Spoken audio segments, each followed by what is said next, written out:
বাংলাদেশের বেশ কিছু জেলায় রাসেলস ভাইপার সাপ নিয়ে আতঙ্ক ছড়িয়ে পড়েছে। বিষয়টি নিয়ে সামাজিক যোগাযোগ মাধ্যমে উদ্বেগ প্রকাশ করেছেন সাধারণ মানুষ।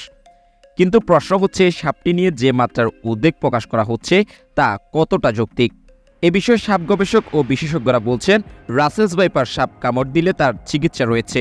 সময়মতো চিকিৎসা নিতে পারলে মৃত্যু ঝুঁকি অনেকটাই কমে আসে।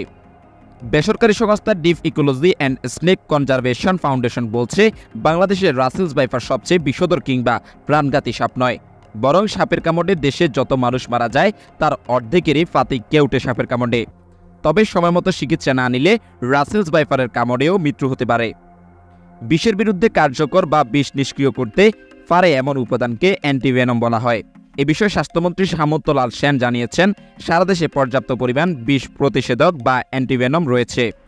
হাসপাতালগুলোতে অ্যান্টিভেনম রাখার নির্দেশ দিয়েছেন তিনি। সাপে কামড় খাওয়া রোগীর শরীরে দ্রুত অ্যান্টিভেনম ইনজেকশন দিতে পারলে অ্যান্টিভেনমের অ্যান্টিবডিগুলো বিষকে নিষ্ক্রিয় করে দেয়।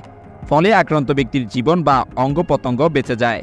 যুক্তরাষ্ট্রের আশোকা ফেলো, বাংলাদেশের বন্যপ্রাণী ও পরিবেশ বিশেষজ্ঞ মোহাম্মদ আবু সাইদ এবং চট্টগ্রাম বিশ্ববিদ্যালয়ের প্রাণীবিদ্যা বিভাগের অধ্যাপক ফরিদ আহসান সাপ বিষয়ে গবেষক ও বিশেষজ্ঞ হিসেবে দীর্ঘকাল ধরে সুপরিচিত। তারা দুইজন বাংলাদেশের সাপ ও সর্পদর্শন প্রতিরোধ ও চিকিৎসার বইটির রচয়িতা। তারা বলছেন, রাসেলস ভাইপার নিয়ে যেভাবে আতঙ্কের কথা বলা হচ্ছে সেটি নিতান্তই ভয় থেকে এবং এটি অতিরঞ্জিত। অধ্যাপক ফরিদ আহসান বলেন, অনেকে না জেনে আতঙ্ক ছড়াচ্ছে। সাপ দেখে সবাই ভয় পায় এবং এর কামড়ে মারা যায়, এটাই মনে গেঁথে গিয়েছে। চিকিৎসা নিলে যে ভালো হয় সেটা সবাই জানে না বলেই আতঙ্ক হয়। খুব দ্রুত নিকটস্থ স্বাস্থ্য কমপ্লেক্সে গেলেই সমাধান অনেকটা এগিয়ে নেওয়া যায়।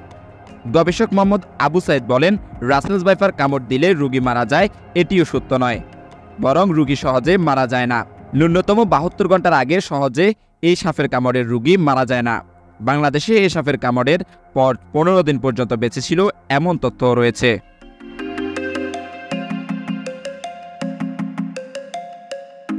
লক্ষ্মীপুর আইডিয়াল আলিম মাদ্রাসা জাগতিক ও নৈতিক ইসলামী শিক্ষার সমন্বয়ে আপনার সন্তানকে সৎ, যোগ্য, আলেমে দ্বীন ও দেশপ্রেমিক সুনাগরিক হিসেবে গড়ে তোলার অঙ্গীকার নিয়ে লক্ষ্মীপুর আইডিয়াল আলিম মাদ্রাসা আছে আপনার পাশে।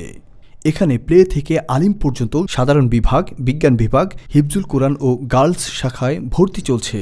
এখানে রয়েছে উন্নত যোগাযোগ ব্যবস্থা এবং রুচিশীল ও শিক্ষাবান্ধব পরিবেশ, আবাসিক অনাবাসিক ডে কেয়ার ব্যবস্থা। লক্ষ্মীপুর আইডিয়াল আলিম মাদ্রাসা, কোর্ট বিল্ডিং সংলগ্ন, জমুল স্টেশন, সদর, লক্ষ্মীপুর। নোয়াখালী টিভি, বৃহত্তর নোয়াখালীর প্রতিচ্ছবি।